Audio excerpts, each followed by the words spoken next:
All right, in this video I'm going to show you how to use the select, filter, and mutate functions in RStudio so that you can start to manipulate your data set. Here we're working with a data set comprised of over almost 54,000 diamonds and a host of variables associated with each of those diamonds.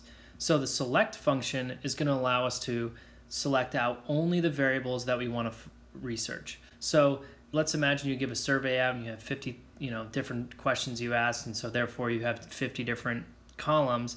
You don't want to look at that every time you're trying to work with the data, so you want to select out a few different variables. So for example, in this one, let's say that we only wanted to look at the carat, the cut, and the price. So I would select out this, I would select out the cut, and I would select out the price so that our new data frame would have just 3 columns, still the same number of rows, but just 3 different columns: carat, cut, and price. Okay, so that's how you would use select.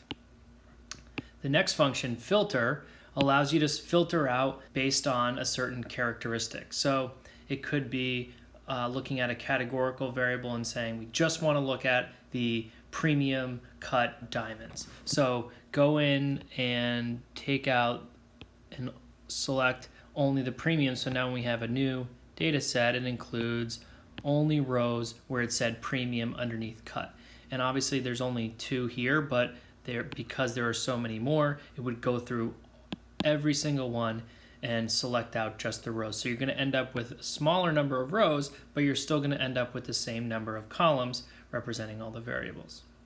Okay, you could also do it for a quantitative variable, say price. You could look at all of the diamonds that are under $1,000. The last one is mutate. Mutate allows you to create your own variable.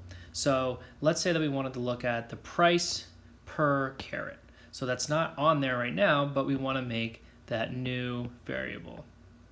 And we'll call it P_C. And what that's going to do is for each row, it will divide the price by the carat, and then we'll fill it in all the way down. So mutate allows you to create new variables. The other thing that's great is you can do all 3 of these at the same time, so that you can end up with, say, just the premium cuts.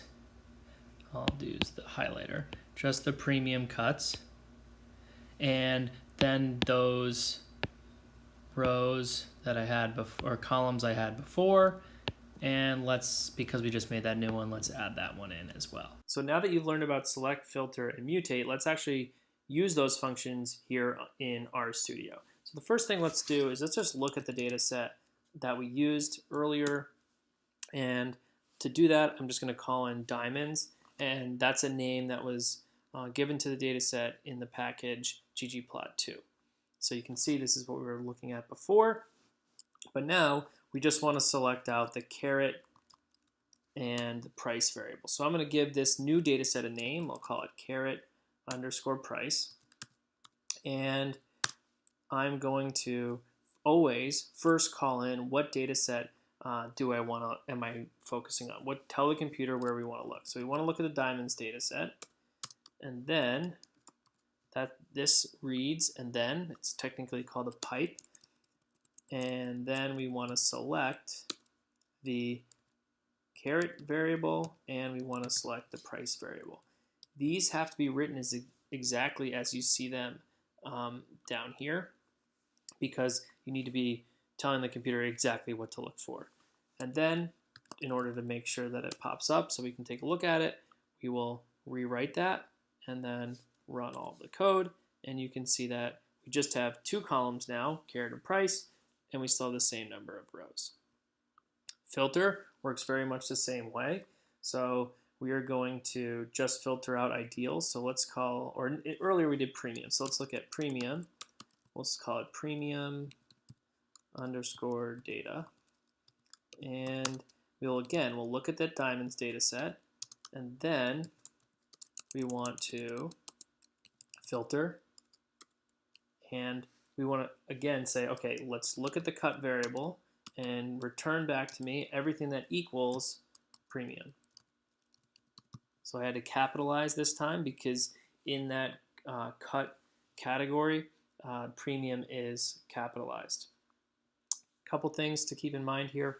One, when you use categorical variables, the group that you're selecting needs to be in quotes, and you need to have this double equal sign. Okay. You can also use the filter to say do any price less than 1,000. So you could do and look at when the price is less than equal to, or excuse me, greater than equal to, in this case, 1,000.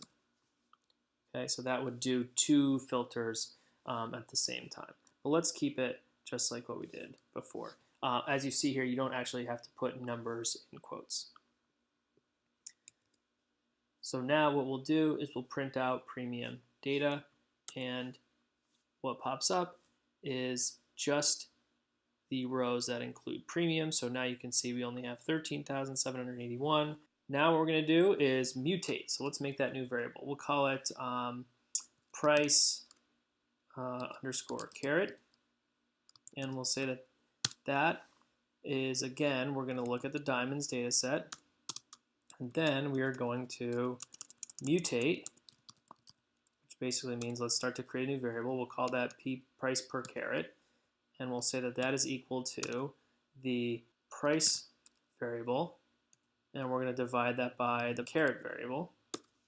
Call that, print it again, price underscore caret, highlight, run that code, and you can see that we have all of the rows back, okay, and we have that additional column, price per caret. Let's do all three of these at the same time. So let's call this one, I don't know, MFS for mutate, filter, and select. So we'll first call in the diamonds, then let's create that new variable. So let's mutate and show you copy and paste is your friend. So we'll copy and paste, we'll create that again, okay? And then we will filter. And again, I can just, let's copy and paste that entire thing. And then let's select, I'm actually going to add a couple to this. So let's do cut. Let's look at the clarity row. Let's look at the price per caret row. The one thing that I did not add as I rushed through this is the pipe at the end of each of these statements here. And you don't have to have one here because we're not, if we put one there, then we'd be like, and then we don't do anything. So it just look at the diamonds data set and then mutate to create that new variable, and then filter to select out only the premium cuts, and then select the cut, clarity, and pick variables, and then we will print all of that.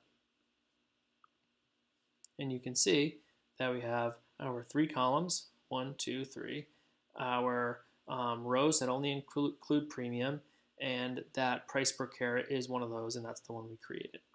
Okay, so that's how you use the select, filter, and mutate.